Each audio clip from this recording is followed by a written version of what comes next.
Hey everybody, welcome to the Tie-Dye Farmer video blog, episode 31. Yes, it's the last day of January. And look what's behind me. It shouldn't be so uncommon here in Pennsylvania this time of the year, but we finally got some snow. The downside is, well, really isn't a downside, but as typical of most weather predictions, they said we were gonna get 2 inches. I think we're lucky if we got 2/10 of an inch. Anyway, the good news is, since it's cold out, I'm gonna get some tractor work done. My friend Chris brought me some spent brewery grains. I plan on taking you along for a ride today. And, you know, sometimes you have those flashes of common sense. And one of the things that struck me was, I'm about to mount this camera high atop my ROPS bar on the tractor. Maybe I should actually put a safety attachment just in case it vibrates loose.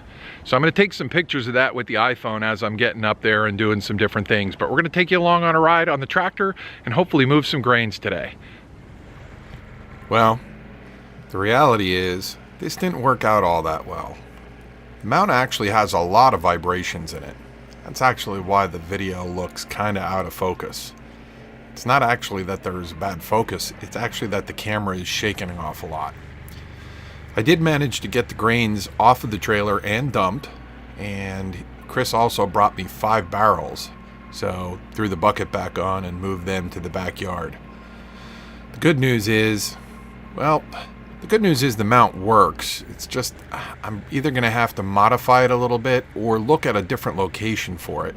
I think maybe the ROPS bar itself is what's generating all the vibration. We'll see in the future. The tractor works as far as taking the pallet off the little trailer there, which is great because that means Chris can put the grains in an IBC tote, and I could probably even set him up with another one for when he does big batches. We'll be able to just take 2 pallets off. Eventually, we may even be able to do that for the pig feed. We're still doing the pig feed in barrels, which allows us to keep it almost sterile because it goes in hot and the barrels seal up pretty nice. Big thing now is when it's freezing, they can freeze and then it's tough to get them out. So we usually move them inside when we're ready to use them for feed. The IBC tote that I dumped today, that's actually some new garden space. And it's pretty far down the property for us, but we're trying to rejuvenate the soil. And what I'm doing is a Nick Ferguson lasagna style garden here, and we're starting with a base layer of brewer's grains.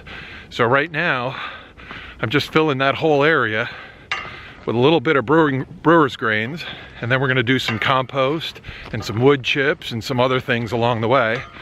I'm gonna go rake it out for a little bit. I could have probably did it with the tractor, but a little bit of exercise does a body good. Watching the video, I realized that I was panting a bit, gasping for air. It's not that I'm out of shape. I'm in better shape than I was this time last year. The reality is I've been fighting a flu, and even though I've recovered from it for the most part, getting out in the 28-degree weather today kind of set me back a little bit and made it a little bit difficult to breathe. That's okay. I really did enjoy getting out, doing a little bit of exercise, and spending some time in the steaming grains. It'll be good for the garden too. You may notice I'm putting them on pretty thin. Brewer's grains can get, well, they can get pretty moldy if you put them on thick. It's not a big problem this time of the year, but once we get to springtime, if we had a big thick layer of grain, they could actually block up and form a big layer of mold. Hate when that happens. So we're gonna do thin applications. I'm gonna come back with some compost. Compost pile, well, that's something we'll have to visit another day. We got plenty of compost. So these barrels I moved, when they're filled with wet mash grains, they weigh about 100 pounds.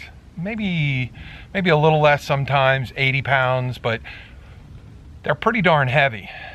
So it's nice to have the tractor. And for those of you out there, you might be thinking, that's a big luxury to have just to move around some wet grains. Well, the reality is, this winter it has been a nice luxury to have to move around wet grains. Last winter, however, we had 36-inch snowfalls, and clearing a 500-foot driveway, not a lot of fun without that tractor. The tractor sees a whole lot more work spring through fall. And that's when we're doing bed work and doing compost, and we're going to be doing a lot more earthworks here this spring. So not so much of a luxury, but well, probably a lot more luxurious than pick an axe. This is the Tie-Dye Farmer with video blog episode 31, January 31st. Have a great day.